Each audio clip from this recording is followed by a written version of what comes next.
are picking right up in part 2, continuing this deep conversation with Antwon and Monica, just flooring me with the reality. I don't know how just visualize, you go to the storage unit where your entire everything, you would put everything that you owned in a unit, and you go there and seeing people auction off your personal possessions, and one person gracious enough to remove your pictures out of frames to let you at least have them, but then not letting you have your wedding dress and your child's first pair of shoes.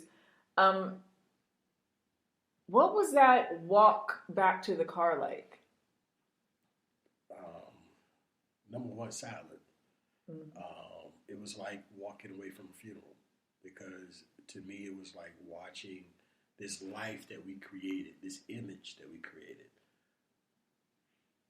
be crushed, and we were without an identity.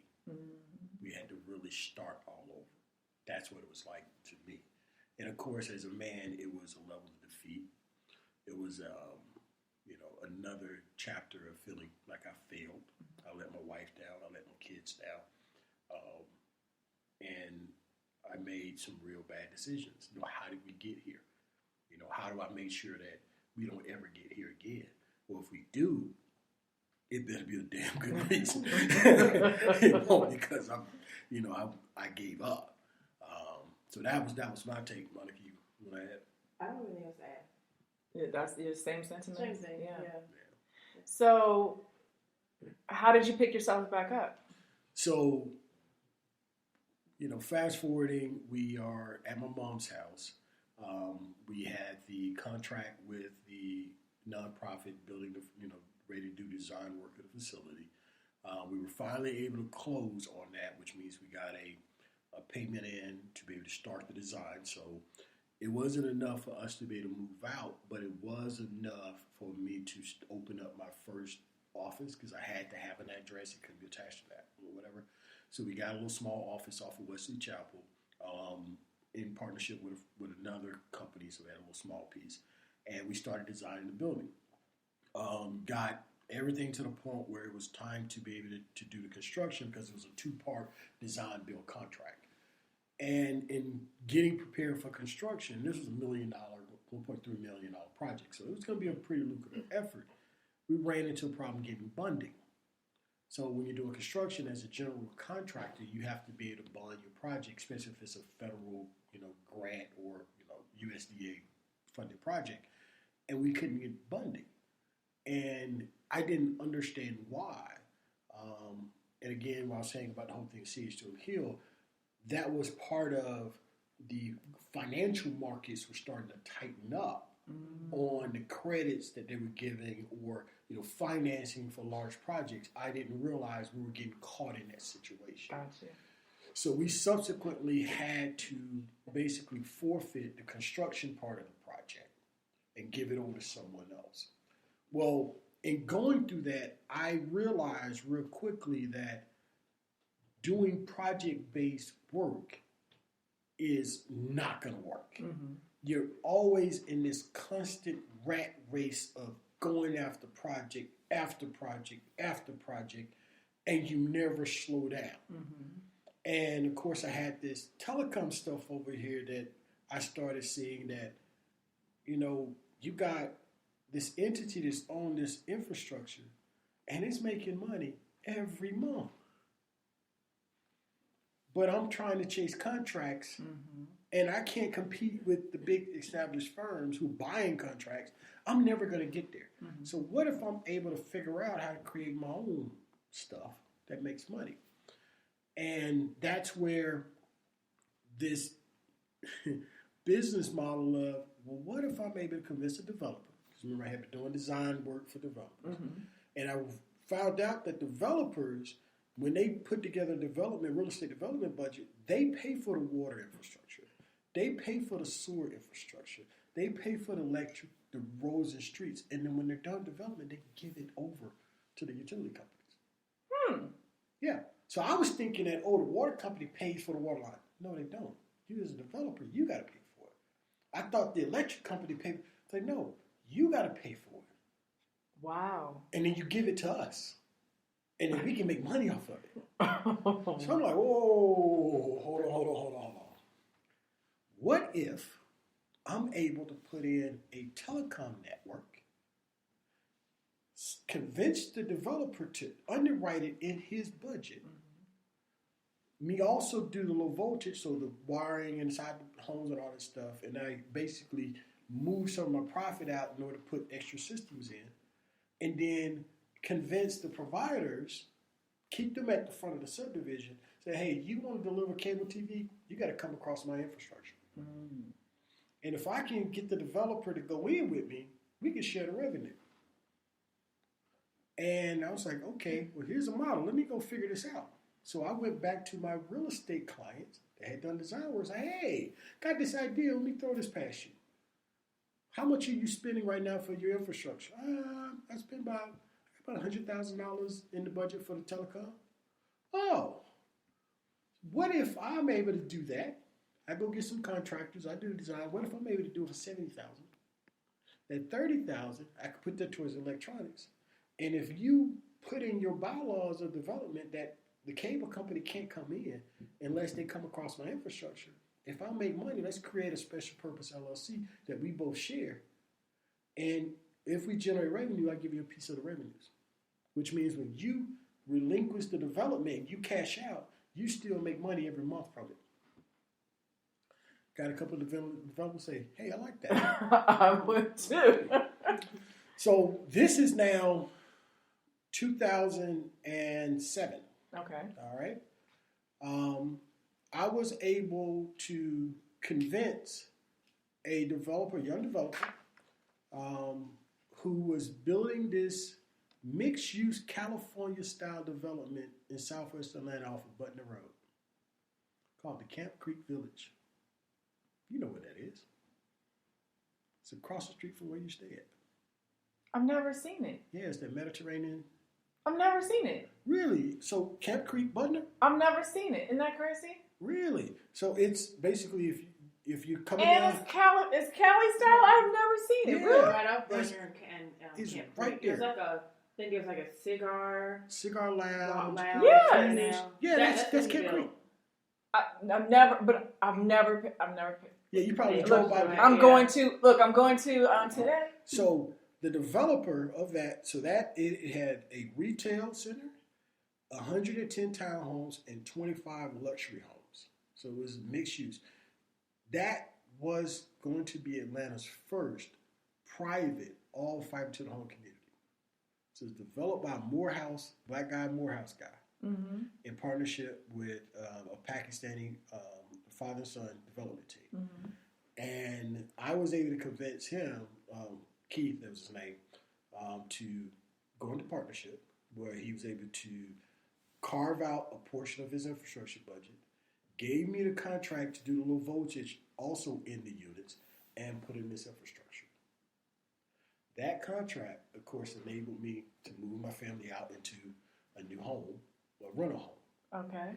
So here we are now, got our first network going in. So we're laying fiber, also wiring up, and I was able to convince Comcast to connect at the front end of the subdivision to the network. And I created this concept I call a teletoll. So basically, a unit at the front of development, they bring in their infrastructure, connect in, and then I carry this sitting across my fiber into the home of the businesses. So why is it that why aren't we seeing more applications of that throughout? Like, why aren't we seeing that? Why is that? Is it because you keep being ahead of the crowd, or is it because they just don't find it? We'll get to, like, what is it? Well, there's a couple of things. Number one, the developer at the time was trying to create a product that was different than everybody else's. All right. And in 2008, the average person had a meg, Okay. 2 megs of internet. Yeah. There was no Netflix back Yes. then. it was, people didn't have a full understanding of the power of internet. Mm-hmm. And we were talking about delivering at the time 100 megs to the printer. Oh. In 2008. Oh, yeah. Okay? So he was able to market Camp Creek Village as the high-tech development in Southwest Atlanta. And so what went wrong? There you go. So we're going. What went wrong? Oh, there's a couple things. So not only were they doing that, but they were also developing a Cambria Suites hotel off of Sylvan Road by the airport. And Cambria Suites, it was going to be the first Cambria Suites on the East Coast. No, in Georgia. Okay. I'm sorry. And that Cambria Suites, they wanted to be able to market it to the government, where they have government employees come. So we were delivering fiber to the hotel suite in that. So we were going to be the first hotel with fiber to the smart connectivity in each hotel room. I mean, we were like ahead of the time. So I had A2D had a contract doing the development, the real estate development, residential, whatever, as well as fiber to the hotel room at Cambria Suites. So everything is rocking and roll. We went from just me and Monica, now we got about 15 employees, doing low voltage, putting the infrastructure in, so everything was going. So that's 2008. Okay, we had our third child, everything was going good. 2009 come around, Obama's in office. Next thing you know, I get a phone call from Keith, from a developer. Now, mind you, in addition to that, I was marketing to H.J. Russell, all the big black-owned development firms, bringing them out to Camp Creek, signing, non-disclosures, providing proposals, ready to execute contracts because they had developments. Like if you've been downtown, you got all the developments that are around Georgia State. Mm-hmm. All of those I had contracts on to do this. So things were Yes. really starting to grow. Next thing you know, 2009, January 2009. Antwon, I know I owe you about $500,000, but our bank just foreclosed on us. Yeah. So basically, the banks were like, we're going to, let's get a list of all the projects we got financing. We're going to foreclose on all of them, regardless. Because we don't have any more capital. Whoa. And so the developer's like, well, we're going to sue. So the lawyer, he told me. They're like, oh, okay. They was like, okay, sue us. And he told me, it's like, they got the attorneys, and the bank submitted documents. He said they had a stack of documents that high. The lawyer grabbed, he's like, can I see a ruler? He's like, okay, put a ruler up to it. He's like, for every inch is $100,000. They're like, okay, well, wow. Yeah. And when you're done, you're not guaranteed to get anything. Yeah. Because that bank just failed. Mm. So now, 2009, with $500,000 in debt, a whole bunch of electronics that I can't sell, we're right back at the table again. So what was there a lesson? Was there what? Because I'm sure that's like, well, what could I have learned from that? Like, is there anything that you, looking back, said, oh, if we had done this? Because I know that's what we all do. We all start to play back in our minds. There was nothing that we could have done different. It was just God's will. Sometime in business, you just have to say, okay, God, there is something bigger at play here. Or there was something, that was going to be a bigger backsplash that you didn't see coming. Exactly. Right. So what Camp Creek did was prove my concept of developer, network, carriers using it. Okay. All right. So I proved that part. But I also knew that if I'm waiting on a developer to leverage his budget, I'm right back to really the engineering model. You're back to the project. You got it. Yeah. So I started thinking about how can we expand beyond just developments? How can we get into, because I like this municipal thing, how can we get into the other side? So, of course, we're now having to figure out how to now deal with the fact that we got debt, no money coming in, got to pay rent. and the person we were renting our house from, we were getting notices from his bank that he was about to be foreclosed. Yeah, he was also in construction. I think the housing market, that was it. Yeah, that was. It was rough for, So everybody was feeling the heat. Right. So here you got, this is about March of 2009. I'm now in a state of depression. Like, okay, God, I've done everything here. What's going on? I got this network. I got a closet with fiber electronics, enough to wire up the whole street that I'm on. Mm-hmm. But I can't go after projects. I cannot file for food stamps. I can't do any of that stuff because Comcast just turned my internet off. So here I am, a technology guy Who don't with have all this who infrastructure, can't access it. doing telecom, and I can't get what I need to get a job, get government benefits because the internet is cut off. And the nearest place is a mile away that I got to walk to a library, which when I get to the library, I got to wait in line to use the computer to get to the Department of Labor. Yes. What is this? So after about 3 days of prayer, God gave me the concept of e-community. And explain e-community. So e-community is basically an ideology. It's based on the premise of, one, access to information should be a right, not a luxury. That's number one. And information now is digital. It's no longer in printed form. You can't go to a library like you used to. Everybody wants you to go online to get it. So if everything is online, who owns the infrastructure to get you online? Well, the telecom company. And the telecom company says, hey, for you to get access, you got to pay me $59.99. Well, what happens? You can't pay that. Yeah. You can't get what you need, which means you can't survive without the critical information you need. And how do you determine, and that's the thing is, what makes me, as the purchaser of this, just because all you're doing is just opening a door for me.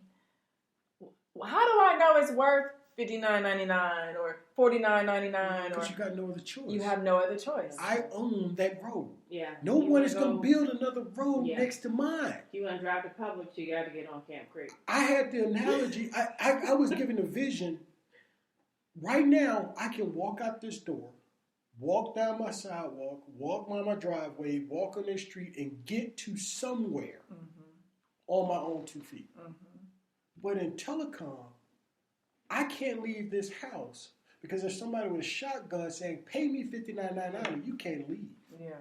Well, hold on now. My tax dollars help pay for that infrastructure. Yes. But I got to pay you because I got no other choice. There's something not right here. So the whole framework of e-community was based on our ideology of, as long as the entity that's trying to sell me the service also on the infrastructure, you're going to always have somebody with that. Yeah. That ain't right. Yeah. So I sat down and I wrote a 2-page document outlining that ideology. Shared it with a friend. Okay? So that shared about May of 2009. All right? Now, at the same time, Obama comes in and his big thing is we got to do this stimulus to get the economy going, and we also got to deal with this thing called broadband. So he started doing these town halls, trying to understand what the problem with broadband in different aspects. So I had that in my mind of, okay, I see the federal government trying to do something, but I got to solve this problem. So I wrote the 2-page document, did a nice little graphic and all that stuff. I didn't expect it. It was just, a lot of times I would have ideas, I'd write it down and whatever. But this particular day I shared it with a friend of mine. Well, I didn't know that that friend had ties up to the Obama White House. And she decided to send it on up there without me knowing. Next thing you know, we get a phone call from the White House. Hey, we got this document called e-community. Dr. Susan Crawford, who's the Special Census for Science, Innovation, Technology, wants you to come up and present it because we like what we see. Now, understand, we can't be evicted. Ain't got no money. And I gotta go to the White House? Hold on. Boy, don't start teasing me with something. Okay, God, what is this? So, out of the blue, one of associate of a friend was like, hey, you need to get up there. I got your ticket. So I was able to fly up to the White House. get through Secret Service, get in there. Again, I'm a knucklehead, so I got a little bit of a history. Yeah. So able to pass Secret Service, get into the White House, and got a chance to meet with Dr. Crawford. She was like, I reviewed this document, tell me about it. So I went through the same spiel of where it came from and what my thoughts were and what my background was. She was like, everything that's listed in here matches to a T to a program we're creating called the Broadband Technology Opportunity Program called BTOP. You need to apply for it. I was like, okay, well, that BTOP is $4.5 billion to do broadband in rural America. So we're like, okay. So come back home. I was like, okay, guys, got this BTOP. Dr. Crawford said we need to apply. So we assembled a team of companies, and when you assemble a team, you got a whole bunch of chiefs that come together, and what's supposed to be a very niche project turned to about 300-some million across multiple states. There's no way they were going to give a whole bunch of black folks that kind of money. Yeah. But so I was in charge of what they had three aspects of it. They had the infrastructure portion, they had what they call community engagement portion, and they had what they call technology centers portions. So we built a consortium that included Alabama State, Tuskegee University, multiple minority companies and all that stuff in order to create this big team to push this application forward because you got to have depth. So our goal was to do the community awareness, which was built on the e-community model. Mm-hmm. So we got our application in. There's the company that I had partnered with, it was in telecom, they were in charge of submitting the infrastructure side. So they didn't get the infrastructure application in on time. Oh. So of course everything got rejected. So that was August of 2009. Now we're having to move out because that was our last ditch effort, and now I'm having to move in with my sister in her basement. So you go from one family member to the other. Yes. Okay.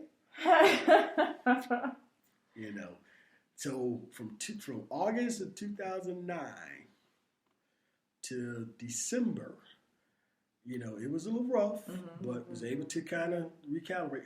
November, I think. November, yeah. Well, in November, I was able to go back to the developer that owed me money. And they were having problems. They were trying to hold on to the property, at least the townhome aspects.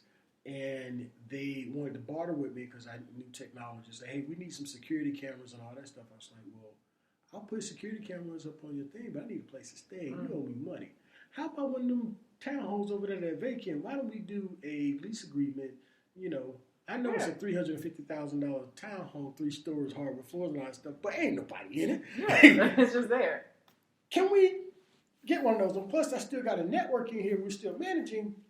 Can we do that? And they went ahead and agreed. So what happened? Because since clearly I'm oblivious to this, I'm like, have I been driving by or what? What happened to the community? So the developer is 3 parts. You had the retail, the townhome, and the homes. Okay. So the homes. Is it on the right side? Yeah. No, if you like. All right. So you know what I always this is the thing is I always confuse Butner and E9. The one where the CVS is. That's Camilton. That's I always confuse those two when I think of intersections. And so what are they doing with it now? It's still there. Is it? Was it built out? Was it finally built out? Not all the townhomes still haven't been built out. It's changed hands multiple times. Are there any people living there? Yeah, there are. Yeah. Even the newer ones they built. Yeah. So they had. So what 16, about what you? So what about your network that's in there and all the other stuff? So when we moved in, in all that stuff, the network was still servicing the retail center and the original 16 townhomes that were built. So I was still generating a little bit of income, but it was enough to pay bills. Yes. It was just to keep the network going. Gotcha. So because we were trying to barter and everything, it's like, hey, look, I got my network there. I can keep managing. Let me move in one one of the townhomes. Mm-hmm. So we're ready to move in, which allowed me now to do more testing and all that stuff on my fiber side and to keep things going. So that infrastructure stayed in place. Well, we moved in at November. Yes. So then we were due to pay our first month's rent in December. Well, we found out that the bank was about to foreclose on them on the townhome property. We were like, we paying on rent? Because we were like, all that's going to do is go towards your real estate person. No, thank you. Yeah. You're going to have to evict us. Yeah. Well, they had other things to worry about. So we were able to stay in that townhome rent-free. For how long? For a while. So that's December. Okay. January comes around. Remember the first application? Yes, because of, late submissions and dealing with bureaucracy. February, we found out that there was a part 2. Okay. So another round for people to fund. This time I was like, you know what? The minority business development agents, the one that kind of is a government, agency that brought everybody together for the first round. They said, hey guys, why don't we do it again? I was like, I will do it, but this time I'm running it. Mm-hmm. I'm developing the application. I'm bringing the business model. I'm doing the financials. I'm going through that. If it ain't my way, then we're not doing it. Mm-hmm. And everybody's like, okay. Because the other group, my former mentor, they flaked out. Okay. So I was like, all right. So I rebuilt the team, put together the business case, scaled it down to 8 counties in Alabama, got all the letter of support, and was able to get it submitted in, we submitted in March. Yeah, 2010. Yeah. They would submit the application March 2010. And I remember when we did it because there's so much. We could talk again for a long time. Yeah.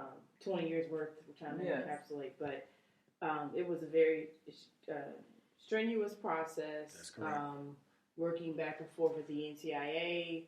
That was just getting the application. application. I remember though we sat there on the on a desk that I had bought from my aunt, and he let me push send because we knew something was going to happen. We were like, it was just everything just lined up. Everything just lined up, and I remember we pressed send, and I was like, this is the beginning of the beginning. And was it? It was. We got a notification that May. Your application has been approved for vetting. And then so now that was a whole nother thing. Yes. So between March and August 21st. From March to May, we were in this level of didn't know what was going to happen. Mm-hmm. So we were just living on fumes in God's grace. Yeah. May hit. Now you got this. Hey, we got to now answer all of the government's questions because they got to validate because you're asking for $59 million. Yeah. We got to know what you're going to do. Yeah. So now I'm in charge of the full firing squad of answering all the questions from Booz Allen, PricewaterhouseCoopers. Wow. Around the clock. I mean, they would call at 1 o'clock in the morning just to see if you were going to lie on your answers. Wow. I mean, it got to a point where that phone ring. If I was to hear that phone right now, I would get anxiety. Yes. And was it a house phone or was it a cell phone? No, it was a house phone. It was a little cordless phone. Okay. Oh, wow. Yeah. That's right. It had a certain ring, and it would give me anxiety because they called all the time, and you had to answer those questions from design to financials, everything. I plan on doing some future episodes, bringing in different people to talk about going through that process for federal, state, county, because it just goes from bad to worse for the intensity and all the red tape. And so I would love to be able to have a conversation with the two of you about that, because a lot of people don't know. And of course, there's always stuff, and people are like, "Oh, you should apply for that grant." And I look at people like, "You don't know." Yeah, it's the amount of detail. Yes. And we're talking about we were the only Black group to get into the vetting round. They had $4.5 billion available, had 1,200 applications, one Black group to get selected. Wow. And I had to take the full firing squad. So they're like, "Well, that's what you signed up for. You said that there you go. want it." There you go. So I remember we made it through July. We got the word that we were going to get the grant. Mm-hmm. Now the problem was you had $59 million, but it was an $86 million project. Mm. So we had to have another $26 million in private match. So, all right. So while you were being handcuffed over here, you didn't get a chance to then look at how you were going to get the additional funding. Well, and that $26 million was post housing crisis and post Bernie Madoff. Oh wow! So, and the government had restrictions on where you could on get the it. money that they hadn't published yet. Oh. So you had banks. They're like, no. Yes. So we had to basically make a commitment that we were going to get the cash match for this project in order for us to get the $59 million. Because it's an 80-20. Yeah. 80% for the government, 20%. If you don't have that 20%, you just don't get it. There you go. So here we are now. July, we got notice. Now we're rolling into August. Got to get everything together, all the contracts, and then be able to get started in September. So while all this is going on, I was about to ask you that question. Because you're talking about from December of the year before, and now you're here at August into the next year. You still up here on a prayer living in a townhome that we're not paying rent on, that's now is in possession of the bank, and the bank is now realizing that somebody's basically squatting. And y'all like, need to. But you don't get it. This is my network. I'm under here, under this There you go. is... There you go. And we're sitting there like, all right, we got to pay our first rent in September. Now, we don't be there 9 months, now 10 months. We got to pay the first rent. How are we going to do this? So, and we were able to do it. So, we got the grant. Okay. I was able to structure, of course, for myself. A2D would get a $9 million contract doing project management design and a secondary, we call subrecipient agreement to run the network once it's built. Okay. All right, because it's my business model. Yes. So make sure I'm good. The grant recipient, we were not the grant recipient. The MBDA chose another company, which was a $100 million company. They had the financials to be the grant recipient. Okay. So their job was to make sure that all the contractors did what they were supposed to do. Yeah. So I was able to then turn to a couple of hard money lenders. Okay. And got about $120,000 off the strength of the grant. Gotcha. To mobilize in order to get things going. So you did like most business people. You just leveraged everything. Yeah, but that hard money was at a tune of about 28%. Yeah. Which is exactly very difficult, very painful. But it allowed me to pay the rent, open up an office, and start bringing on people. So now, so at this time, how many people did you guys have?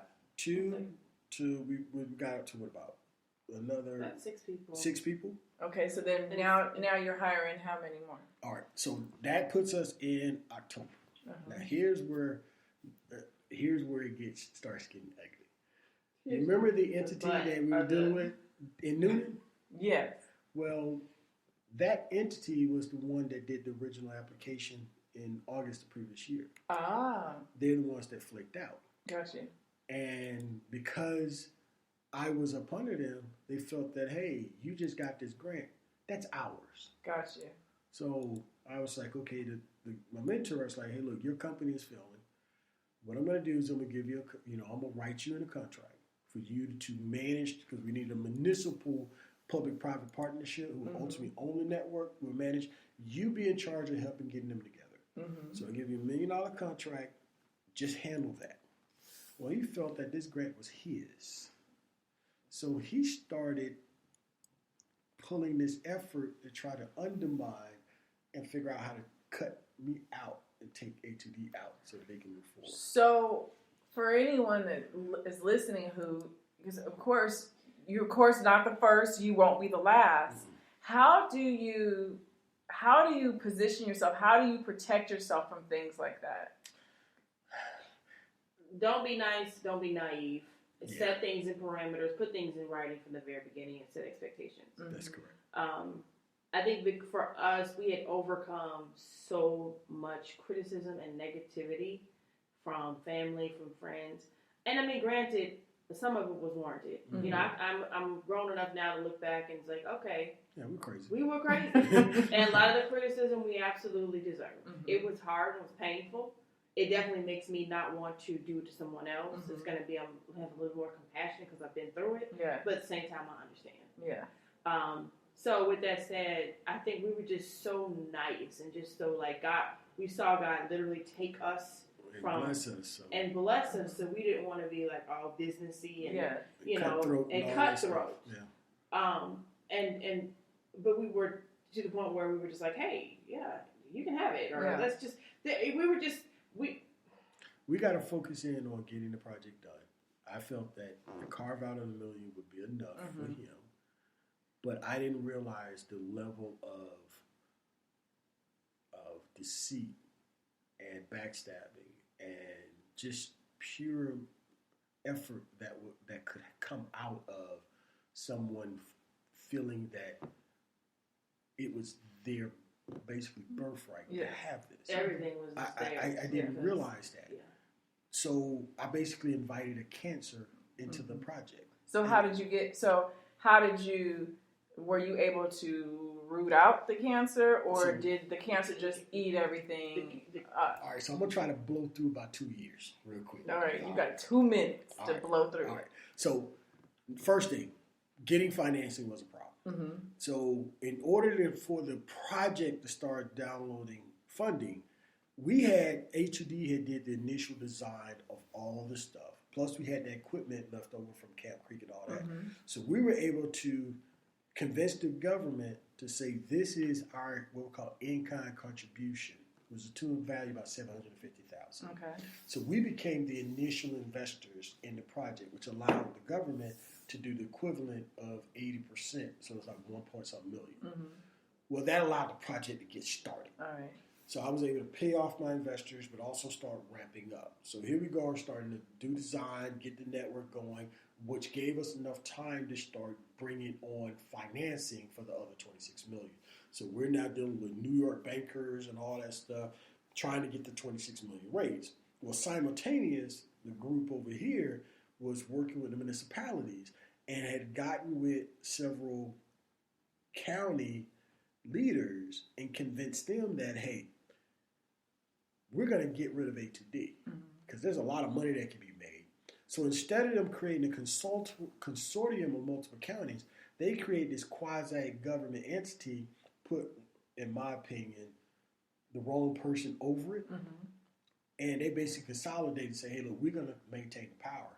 And we're going to convince the grant recipient to take out A2D and give us their contract. So how does this then, because this could make people apprehensive to wanting to get involved in different, where they can be able to secure various contracts and bids. How do you give people reassurance that that's not going to be the case? It's not going to be the case every time because we've had other great experiences or we know about it. Like, how do you reassure people to say, just go ahead and just take that leap anyway? Well, number one, never do business with anyone that's not willing to put something in writing. That's number one. If you're not willing, there's no such thing as a gentleman's handshake, first of all. Because if I'm not able to articulate what I'm going to do and put that in writing, it's a transaction. If you're not willing to do that, what are we doing? That's too much room for ambiguity and for emotions to get involved. There's no room. Emotions should not be in a business transaction. It should be black and white. So, and especially when you have a consortium of multiple entities sharing intellectual property, everybody got to know what their part is. Yeah. And then also you have to be aware when the dynamics change and you start seeing someone doing things that is outside of what their core responsibility is. And you have to be able to, reinforce what that transaction is. So don't be afraid to do business, but at the same time, don't be taken advantage of because you're overly gracious and overly naive. And know when to, as Kenny Rogers, I believe it was. No one to hold, no one to fold. That's no one correct. to walk away. And no one That's to correct. run. Yeah. That's correct. And all those situations may come up. Right. And you have to know. Of course, you don't want that to happen, and that's where having the litigious, having something in writing helps. But still, you may have to walk away. So relationships then most definitely are helpful, because if you don't know what you don't know, then you don't know what you're walking into. Absolutely. So how does someone then, because I know there's going to be someone listening that's going to say, well then, he had various relationships, and because they're hearing that, you connected to different people. Well, how do I know, and who do I don't know any lawyers. I don't know anyone I don't know what these contracts mean. So what's the first date? There's no excuse. Number one, a contract starts with a business decision, a business principle. All a lawyer does is put legalese around a business transaction. You're going to do A, I'm going to do B. I'm going to get compensated X, you're going to get compensated Z. That's a business relationship. And if you as a business person can't break things down like a 6-year-old, this is what you're going to do, this is what I'm going to do, then you don't need to be in business.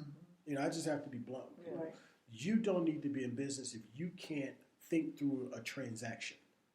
Because that's all business is. Yeah. I'm going to do A, you're going to do B, and this is how we're going to get compensated. Yeah. Because at the end of the day, if there becomes a litigation, all the judge is going to do is say, what was your role based on what was writing? What was your role based on writing? Who didn't do what they're supposed to do? So you have to look at it from business about that, and you have to be able to execute. So were you able to?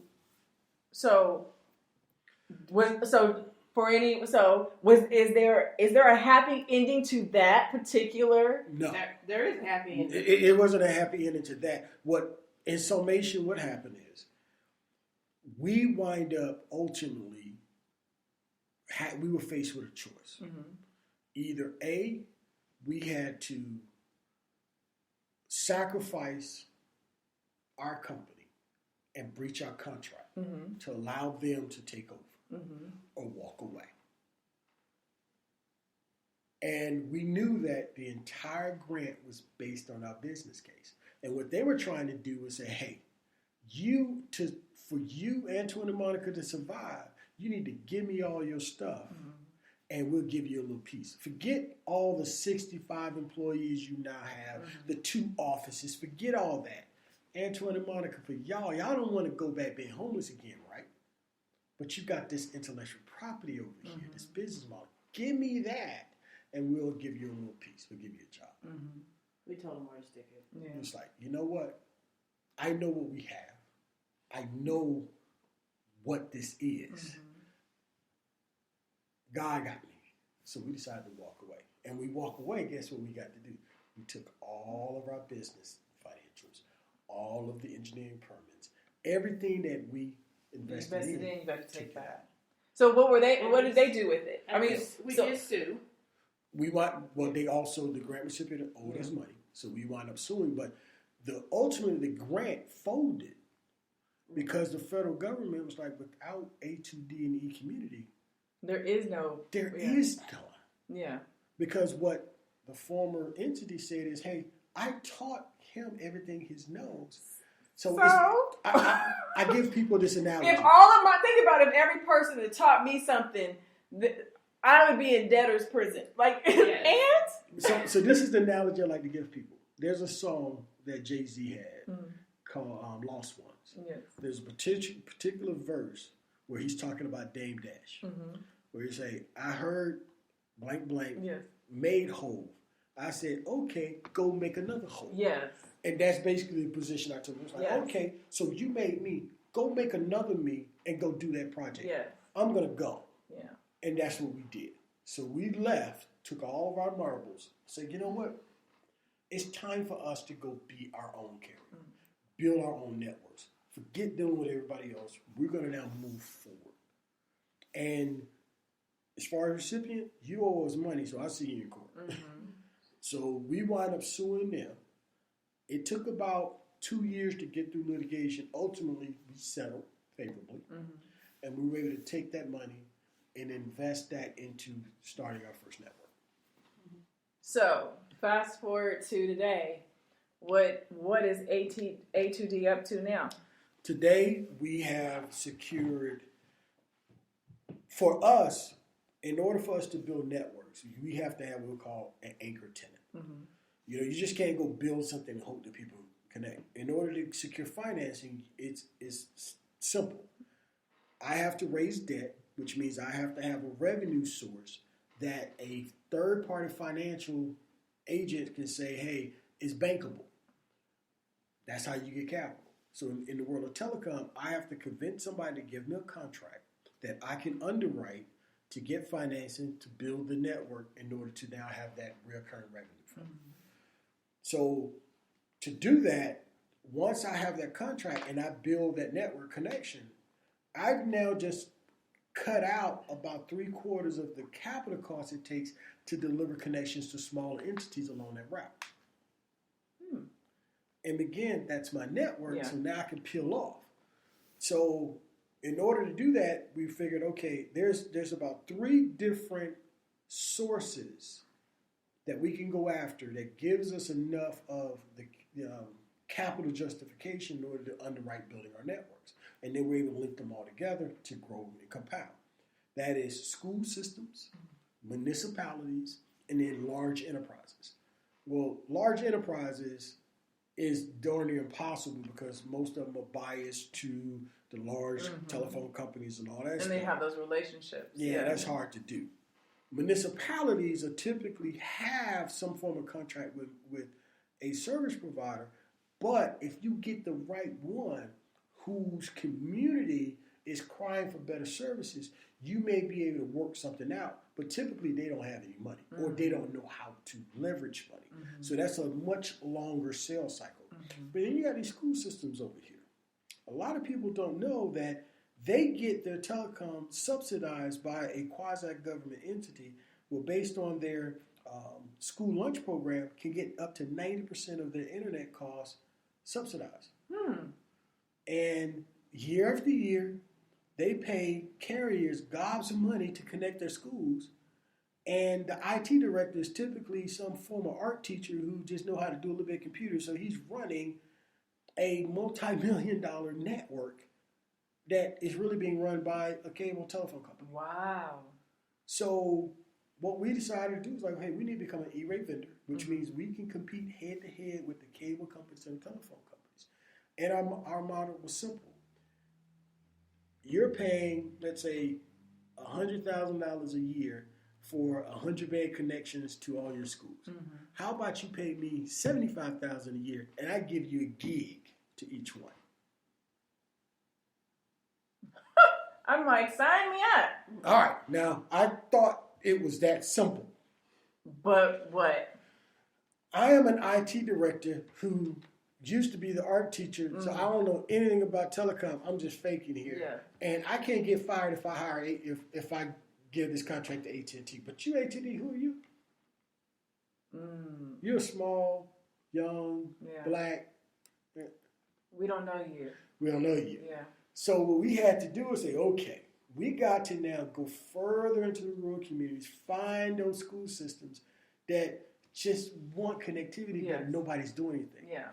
And then just figure it out. So we were able, in 2017, Yeah, I think 17. we're able to secure our first E-rate contract. A small school system down in Clinch County, Georgia. I have no clue where that is. It's right at the Florida line, about 30 miles east of Valdosta. Okay. All right? They were getting services connected on school from Windstream Communications, which is the 3rd largest phone company in the U.S. And we were able to convince them to give us a contract, which required us to leverage, get financing, and build a whole new network, connect all the schools. So we effectively went against the third largest carrier in the U.S. and beat them. Wow. So what? So basically, what your model is that you're doing rural, and then you're just gonna go ahead and I'm gonna come and hug you in. I'm gonna just come out and then come in. That's correct. So that so that you build the reputation outward, and then you come in, and then people are like, oh, where have you been? We've been waiting. You're like, came here. I knocked on your door. You told me you didn't. I was young and you didn't know me, and I wasn't AT&T. Here's what we figured out. Here's what I figured out. Carriers don't want to spend the money to upgrade the network. Why? Because they don't have to. That makes sense. Here's why. A T1, back in the day, for those who didn't know, a T1 had 24 telephone lines that they bonded together to deliver you a circuit. 1.5 megs. It was dedicated up, down 1.5. So a lot of our businesses had T1s. Well, in the cities, those T1s are gone, and now you got Comcast Business Services, AT&T Fiber Services. So you can get 100 meg now for less than $300 a month. Well, when you go out into the rural areas, those networks don't exist. No. You still got T1. Yes. So I'm now a telephone company. I got this network that's been limping along for the past 20, 30 years, but I'm charging $1,000 a month for 1.5 meg. Wow. Why would I? Yeah. But in order to give 100 meg, I got to upgrade my network, go into debt, and can only charge $200 a month. Yeah. Why would I do that? Yeah. And because I'm a large company, I have unionized staff. So it's cost prohibitive for me to upgrade my network. So does that then put you in an advantaged position because at that point, so there's a two thing. Number one, I can see you as a threat because someone can say, okay, they're over there doing that. But the moment they get too big for our comfort, we're going to have to squash them. Yep. Or is it a thing of, and I definitely can see that, or they're like, let's just start squashing them now because we have a feeling that in our negligence that they are going to get too big before we realize that they're too big for our comfort. Is it, so where is it? We got a threefold. Okay. So number one, we're not a threat yet because you still got to be able to capitalize. We haven't gotten to the level of what we call institutional financing yet. We're still having to raise capital by what we call hard money lending, to fund our networks and leveraging contracts, which is more expensive. And because we don't have enough models to demonstrate, you still got to go through that long cycle to convince. When we got our first school system contract, what that did is it allowed us to now to show, hey, we can build a network and we can generate reoccurring revenue. So every month with our Clinch County network, like clockwork, we get about $5,500 a month for a network that just runs. I haven't looked at it in 2 years. It just runs. Well, I'm saying me personally. Mom is like, look now, we're supposed to be teaching business lessons and principles. It just runs. I'm just giving you an example for the audience to understand that. What I said back in 2007, when I was trying to build, do the projects, I now have gotten to a point where I have recurring revenue of something that I did the same infrastructure design, all the skills I told you. I've realized I don't have a professional engineer's license to do it. I now have something I built that makes money off of that skill. Gotcha. So that was my first. We was able to then leverage that and say, hey, let's now go after the second tier, which is municipalities. So we found out that the city of Warner Robins had this SPLOS, which is a special allocated tax. And they put in there, the former mayor put in a couple of $1 million for them to have their own network connected all their buildings. Well, their service provider was Cox Communications.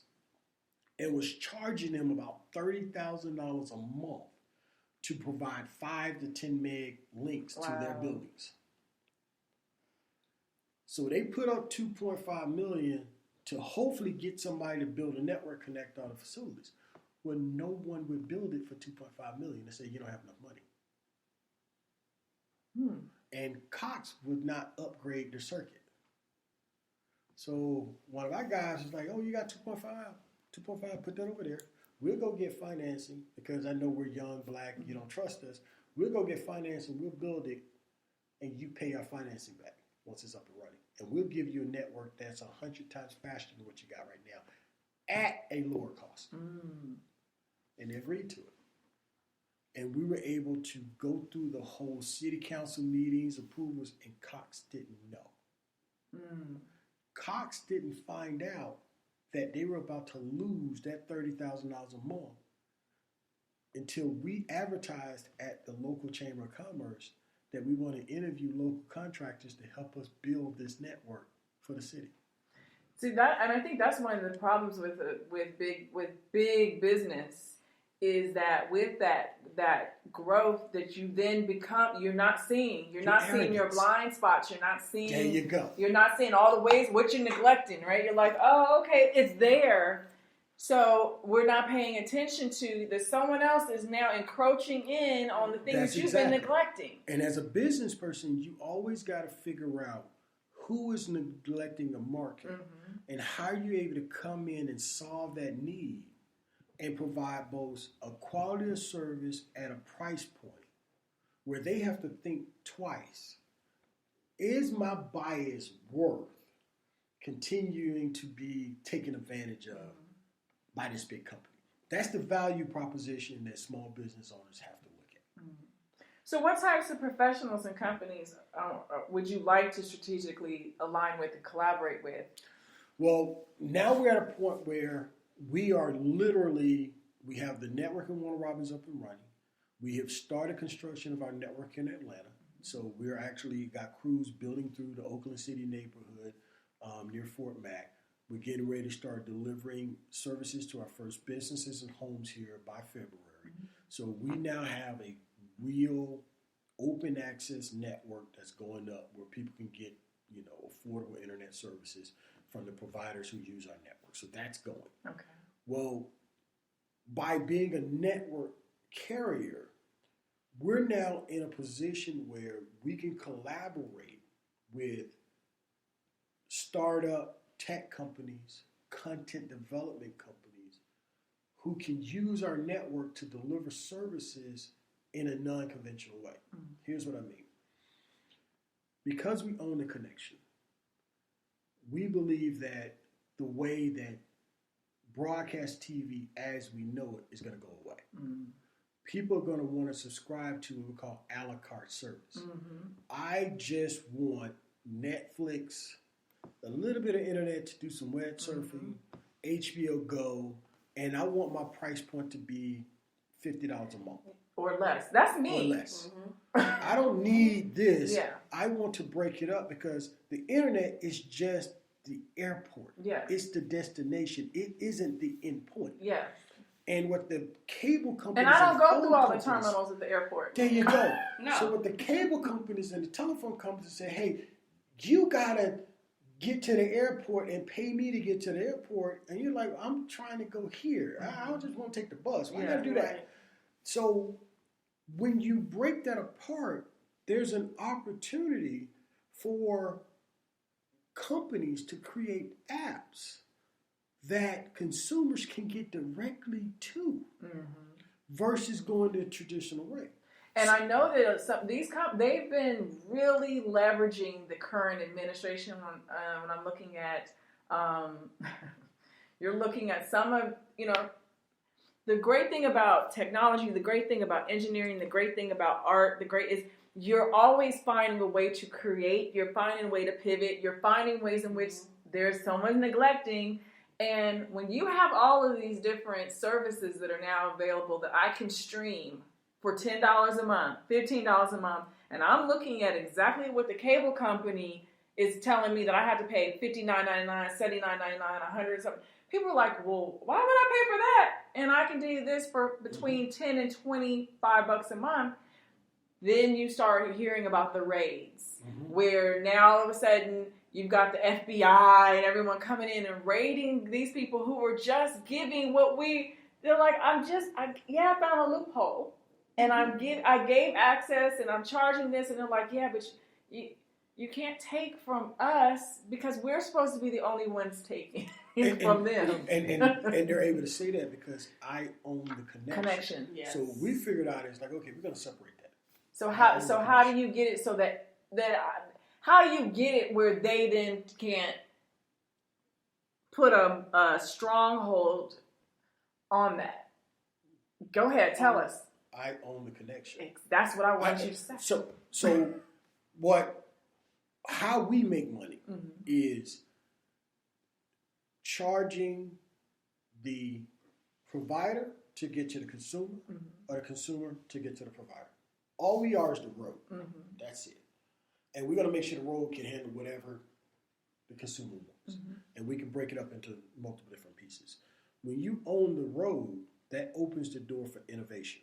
That opens the door for new types of services that people haven't even begun to conceive yet.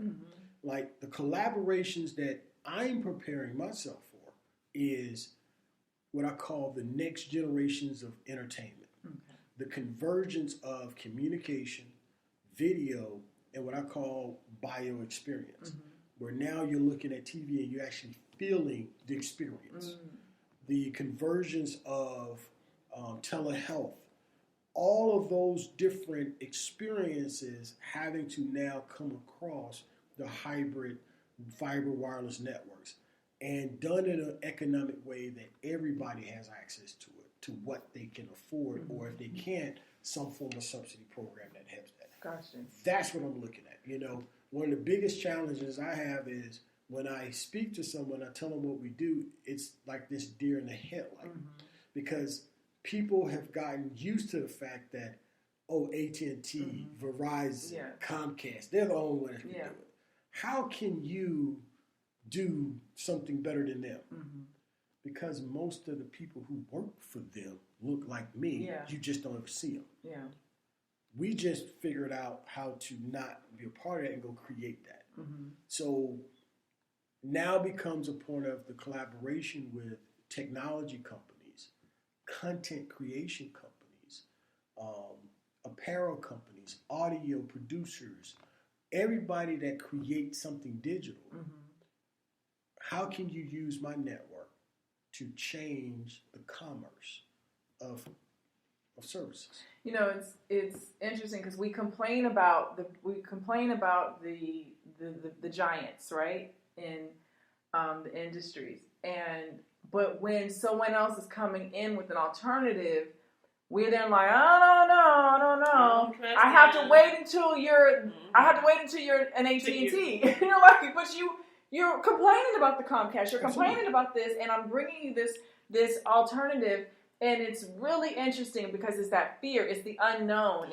And until they see a influencer that then says they're a brand ambassador for this, until they see someone saying, oh yeah, we do this, then they're like, oh, and then there's an immediate buy-in. And it's crazy because by the time the average person catches up, you're already behind. So look at it like this right here. What your podcast is you're a media company. The difference between you and BET is what? They have money. Okay. All right, they have money. And they have they have they I don't know. Well, how do they make money? They make money off of people subscribing to cable network. And advertisement. No? An advertisement? What? They make money off the cable companies buying their stuff because advertisers... So what are they buying? They're buying their content. Oh, that's true. That's right. They're buying their content because if I got your content, I can now, as a cable company, get advertisers. You can get advertised because I got X number of people connected to my network. So is that the reason why everyone's been clamoring down on the people that found the loopholes to provide access to Yep. all of the networks for a lower cost because they're saying, but you're not paying us. Right. So what if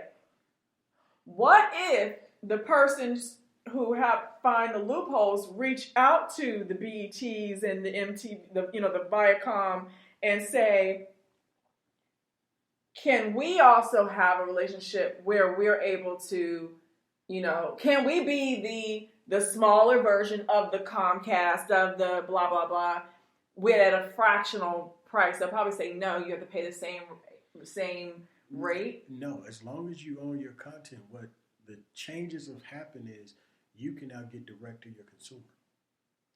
All you have to do is understand the technology requirement to do that. How do you link with multiple networks to deliver? And I think, I think that the giants fear someone being innovative enough to make those contacts to say, "Hey, we want part of this too," and then all of a sudden, Giant is not getting the business because so many people are leaving. This is what the Giant is doing. The Giant is buying up all the content. So that way, so no matter how it gets to you, I got a piece of it because I own. Buying all the content and then also trying to lock people into long-term contracts. There you go. And it's just so crazy But because it's like, so it is really, really, because it's interesting. And it's like, and I try not to throw out names, but it's interesting because, when you start having internet problems, I won't say which particular, and then they come in, and then there's always that cross-sell, upsell, because they're trying to figure out, well, how are you watching? Because we notice that you don't have cable through us. I'm like, hey, mind your business. Just provide. I just need the internet. Well, you got to understand why they do that. They have to pay all of these channels based on the number of what they call seats, the number of customers. They have to pay that money to the content companies. All right. Well, people don't want that broadcast anymore. Yes. I want to see what I want to see when I want to see it. It's an app now. Yeah. Well, that app is a level of commerce that happens that rides on the internet company's infrastructure, and they have no way of collecting money from it. So they're like, whoa, we got to block this. But I can't block it, or at least choke it down. Choke it down. So it's fear. It's disrupting their financial cash cow that they've relied on. So what we represent is like, hey, look, we're not going to come into that urban area where you're making all this money. We'll go out to the areas where you don't want to go. Gotcha. We will give them the same quality infrastructure you're giving them, and we'll just build around you. So what kind of resources do you need in order to scale your company to reach your goals? Well, number one, what's your goal? What's the goal for 2020 and the next 5 years? The goal for 2020 is to connect enough premises to allow us to be institutional financing bankable. So what resources do you need in order to get there? For people to understand in our markets the value that e-community brings to the table, which is choice, which brings better services at affordable prices. You get the power of choice. Right now, you don't have a choice. You got the local provider, and that's it. You get what they give you. E-community represents new options that allow you to get what you want a la carte. That's for those who can afford. Those who can't, we have partners who can get you what you need until you're ready. So it is that bookend from that piece. The more people that understand that and sign up to get service from one of our participating providers, the faster we can grow our network to get to a critical point where we can now attract institutional investment, which allows us to replicate. So then where do people listening, where do they go to sign up to get more information? Well, number one, you could go, if you live in Southwest Atlanta or you live in Warner Robins, right now, that's where we have a network right now. You can go to ecommunitynetworks.org. You can put in your address to see if there's fiber available. And if it is, it'll let us know. And then one of our carriers will reach out to you to, provide services that match what you're looking for. If you don't, you can just send us an email at help@ecommunitynetworks.org and let us know where you are, how you interest, and then how we can work together to try to convince your city leaders, maybe your school system, someone that can help us be able to come into that community to start building a network. And it's all about growth at that point. Because in order for us to build a network, we have to have people ready to sign up. We just can't build hoping that they come. So we got to build that groundswell. Once we have that, then we replicate. What I'm most excited about is beginning to have dialogue with small business owners, innovators, who are trying to create the new content, the new application, the new marketing ways that you can use our network to change the fabric of how we live, work, and play. That's what I'm excited about. We have basically a large incubator, test lab. Like we're interested to talk to the next HBO or the next movie producer to say, hey, look, I got all this content right now. Netflix won't buy it. YouTube, the way their algorithms, my stuff get buried. I want to have my own TV channel. But darn it, I got 1,000 people connected. How about you become a new streaming service on my network? So how would someone do? Well, no, we'll say that for another episode. That's where we are. Gotcha. We're also overlaying our networks to do wireless LTE, touching 5G and all that. So now you've got people who may come up with the next wearable or some type of dynamic clothes or some form of medical device. Come, let's test it on my network before it goes to market. You got some social program. We're open to collaborate because we're trying to build an open network. And we want minorities to get into this tech space. Yeah. That's so anyone who's listening who either has capital that they want to invest or they want to partner up or collaborate, or they're saying, hey, we want to help fund this over here or there, share how they can connect with you. So one, you can give them my contact information, but the way we did our model is like real estate. Okay. Each network we do is a special purpose LLC, which means that we can have investors who put money towards growing a network in an area that they're interested in. Okay. You don't have to put money into a larger area. Say, hey, look, I'm interested in establishing an e-community in my neighborhood. Then we did the brand based on you have e-community neighborhood. So we have e-community Warner Robins, e-community Fort Mac, e-community Tuskegee. So each one of those are individual LLCs, which allows us to have community investors as well as institutional investors to grow that network.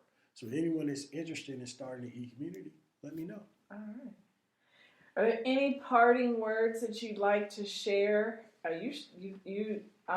Hopefully you've inspired someone. Hopefully, especially this time of the year, depression is always ramped up because we start looking back at the year, what we didn't accomplish, what what happened, and people start talking about 2020 in August. I'm like, you must really be going through it if you're thinking about 2020 in August. My head is still trying to okay, we're gonna press all the way through. Any parting words? I'm gonna let both of you share some parting words. Well, the biggest thing for me is, and this is for entrepreneurs, married couples, is you really got to get to the basis of who you are. Don't allow social media to cause you to create a mythical image of who you are. You have to know and be comfortable in your skin. You have to be able to speak your truth. People do business with people that they can relate and understand. They don't do business with likes. That's so true. That's why Instagram's doing away with the likes where you can't see, because they're realizing you guys are really getting people. Some people are getting really big headed, and other people are feeling like very small based on a little number that's going to then determine to you your self-worth. And now you can still see it on the back end, like I can see how many I have, but it won't be public facing anymore. And I'm glad they're doing it, but it's so crazy because they're realizing that we're about to create some absolute madness. Well, it's a problem. In the term of business, I have already seen it a problem because gone are the days where you can call up with somebody, have a conversation, express who you are. Now people don't even talk to you unless you got so many followers as if that is some form of validation and it's not. of your capability. And it's farthest from the truth. And less than 10% of your followers actually engage with you. Even on the people that have 20 million, you're not engaging with 20 million people. No. It just meant that 20 million people said, "Oh, I'll follow you," and that's all that meant. Maybe a million too. And even then, you maybe have a million that may say something, but that doesn't mean that you are actually having a relationship and speaking to those million individually. Right. You just see those numbers, and that's the crazy thing is that we, because I know some people have, they're like, I didn't get a like on my post. I'm like, there's plenty of things I didn't get likes on. I don't care. Right. So what? And that brings together because I say that in that when you're talking about someone that's together, that's also dealing with business, there becomes a point where stuff can go left real quick. Mm-hmm. And you have to know why are we here? Mm-hmm. What are we doing? What is truth? Mm-hmm. There's a lot of people that go into business because they have some dreams of being X. Yes. And that's the furthest from the truth. Yeah. You have to really keep yourself at a level of humility. Mm-hmm. Know where you come from, know what you are, and not get caught up in this fantasy. Like I said, marriages break apart because one person had ideas that they're going to be X and the other one had ideas they're going to be Y, and they don't communicate anymore. And next thing you know, they're in two different aspects. Mm-hmm. And the moment struggle hits in, they don't have the spiritual foundation in check. They don't have themselves in check. And it just goes crazy. And they're now going back and forth with each other. Mm-hmm. And that's what happens. And as a couple that's been in business, we have to learn how to shut all that stuff out, come to basis, know why we're here, reaffirm, and evolve together to make sure that we're on the same page.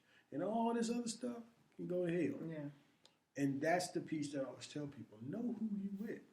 And, I have mapped out on our content calendars doing, we're going to be doing multiple episodes, really talking to couples those that work together and couples who just, they're both, they have the careers going and this, and one person may have, put their career on hold for the other, and all these different dynamics because it's so important. It is impossible to have a career of anything or to raise a family or to run a household if those two are not coming together. Absolutely. And so we have those mapped out. So I'd love to be able to then get really honed in and dealing with things and talking about, like, Monica, your business, and then and then how you blend and how you guys blend the running of the household with the children. And they're all, you have a daughter, got one career, you got this one who's trying to start. How do you then manage it and then still find time to come together, right? And then you need your own time separate. Right? It's a constant awareness. Yeah. At the end of the day, it's awareness. And you have to be able to allow each other to grow on your path. Like, up until, 2013, Monica was part of A2D. Mm-hmm. She was like, all right, I'm done. Yeah. I'm quitting A2D, and hadn't looked back. And I had to have a level of humility to say, okay, A2D was never your baby. Mm-hmm. I understand this is mine. Mm-hmm. Let's help you focus in on what's yours. Yeah. And Monica went through several different iterations of her own entrepreneurial companies or whatever, until she finally found something that matched her capability, her creativity, and her her passion. And as a husband, I had to sit there and lend my capability without being a negative force so that I hamper her ability and not have A2D overshadow. Yeah. As far as I'm concerned, it doesn't matter the size of A2D and the size of her company. We're on equal level because both of us are equal. Yeah. And, you use my resource, I use your resource, and we go from there. Because at the end of the day, it's all about success of the household. There you go. So, Monica, any parting words? I'm listening to Antwon, and I would just say that a marriage, just like a business, you have to handle both with care. And neither lasting marriage or a lasting business happens overnight. Mm-hmm. There's a growth process in every part of it. And so we've merged a marriage and businesses. So we have a double whammy. And I would just say that, again, we've intertwined our marriage with our businesses. But as he said, we've had to learn how to kind of turn some things off. Turn it off, know when to turn it off, know when to turn it on. I will say this, my brother used to joke about us. He would see us do business and talk and have meetings, and we're going at each other. And then the next moment, I'm all like sitting in his lap, like, I love you, honey. And he's like, well, you guys are cut from a different cloth. I couldn't do that. But for us, it just comes naturally. But sometimes, he makes me really mad, on business side. But then he's still my husband. He's my best friend. So I think about businesses that have lasted for 50, 100 years. And there are some businesses that have been around 200 years. And most of them started very humbly. They've had issues, they've had ups and downs, but they've stood the test of time. The Fords, all these companies, they've been around. And with the business especially, you have to look beyond the right now. Some things we have to think of, we may not see the full promised land. It may be my grandchildren that see it, but it will happen. And I will benefit to a point. Yeah. Of course, I want to reap the benefits of my hard work and sacrifice. But at the same time, the story is still being written. And so we have to, and especially as Black people, some of us are so short term. We want it now. Yeah. We want the instant gratification. And that is just not how it works in business, especially for a long lasting business. Yeah.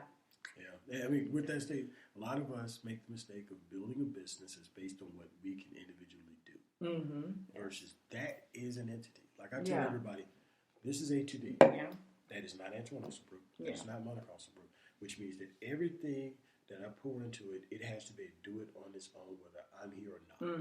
And that's the approach that you have to take in business. I have to create processes and procedures and efforts and business case that I can put somebody in there. And it functions. It's a process. It's like that's what I love about the Google co-founders. They're like, it's time for us to be parents. Yep. We know that we have it in capable hands. We'll be on the board every now and then. We may say, hey, consider this, but we're taking our hands off of it because that's the only way for them to truly then have what they want. Because if not, you're like, I'm still working. I'm now an employee in my own. You know what I mean? And the thing is you truly want to be that business owner to say, I can step away. I can be gone. Yeah. As a business owner, your number one job is to pray and think about the future. You're not supposed to be sitting here bogged down on the whatever. The best thing I could have done was surrounded myself with 3 people that each have my capability in the different parts. I have Keith, financial, business, savvy. I can do his job, but I choose not to do his job. Gerald, infrastructure design. I can do his job. Gerald, you got it. Yeah. Rodney, technical systems. I can do his job, but y'all got it. Yeah. I can literally walk away, and we just did it. Went on vacation for our 20-year anniversary and didn't touch one email, phone call in reference to A2D. Y'all got it. See? And that's what it's about in business. And if you're building something and you can't step away and it functions, you need to really reevaluate what you're doing.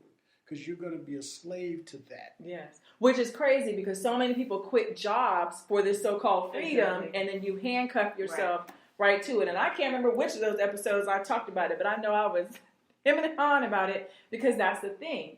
So many people say it, and then they end up being now handcuffed to leave one prison to go build to another one for yourself. Yep, you built your own. That's it. So with that, where's my? There we go. That extra music. That's my music. It's that time. Time to wrap up. We're going to go our separate ways until next week. If you guys have any questions, suggestions, please email them to don'tcallitsmallbiz@gmail.com. I'm not going to even leave you with your quote because you just got 2 amazing words of advice and sentiments for you to really embed. I hope you guys take this, finish up the year strong. Don't just sit back and be like, oh, I'm going to chalk it up and, I'll just deal with 2020. No, finish 2019 strong. Make sure you check us out on Instagram, Facebook, and where else are we? Instagram, Facebook, Twitter. On Instagram and Facebook, we're at Foreman and Associates. On Twitter at ForemanLLC. Follow me on Instagram, Facebook, Twitter, LinkedIn, and I don't know what else, at Natasha Foreman. Reach out, say hello, share your story. Don't forget our text-only line. I don't know why I have to tell you guys this every week. Stop calling me on this text-only line. It's 404-481-1849. Be sure to share anything. Shane Ivers is the man behind this song, Higher Up. Thank you all for tuning into the Don't Call It Small Business Podcast and for sharing these episodes. As I tell you on each and every week, don't call what you're planning, thinking, dreaming, or doing a little small. Go big, go bold, or go nowhere. I'll see you guys next week. I'll share some more entrepreneurs. Have an awesome day and week, everyone.